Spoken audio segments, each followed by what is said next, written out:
Language and cultural revitalization in the community of Kenhteke has seen a real growth over the last 10 years or so.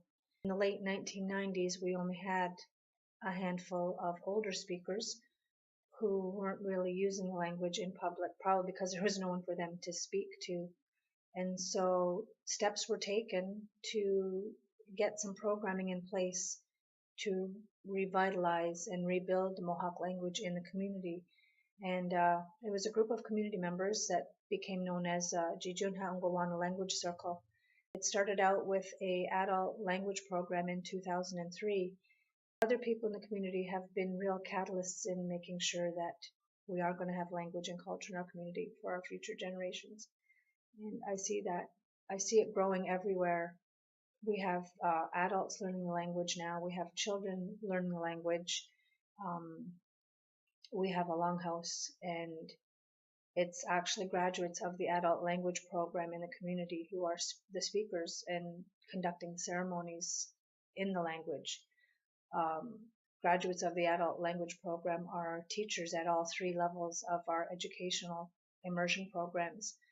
And so we've built up capacity in our community to be able to do these things, and that is solely the will of the people that's happening. And so that's really exciting. That shows that people know and recognize the importance of what comes with our language.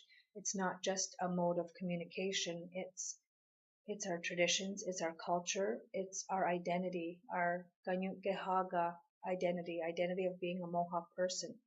And that now is being passed on to a young generation of children, starting at 5 years of age and up to 10 when they're at Onkwawenna.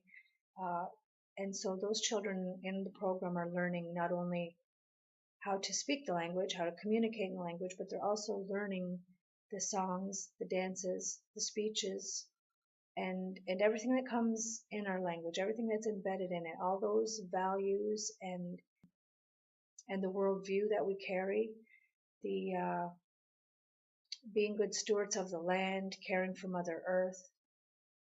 We're teaching the children that, and so that gives me hope that this will carry on in our community, and we will have this for our future generations. They will be able to continue on with these things that have been started for them. You can see the importance of language in the community to many people in many ways. We have signage throughout the community in the Mohawk language. You have people naming their children with just Mohawk names and not an English name attached to it. And you hear people speaking the language when you go to the store or you go to the restaurant, and you hear parents speaking to their children in the language. Intergenerational transmission, that's what's going to make our language survive. Mohawk School also offers an enrichment program. I believe it's for children in grade 5. And so, like I said, there's many ways that the language is alive in our community, and I'm very hopeful for the future. I'm now a grandmother, so it's very important to me that the language is here for my grandson, and I speak to him the words that I know, and I hope before he's an adult that we will be able to have a conversation in the language together. So I'm very happy with what's happening in our community. I'm happy to be a part of that. As being the director of the Language Center, I hope that we are able to meet community needs, which is really what we try to do here, to help people meet their language and cultural goals, to help them find ways to get that knowledge that they want in their lives and in the lives of their children. And so hopefully we can continue to do that for many years.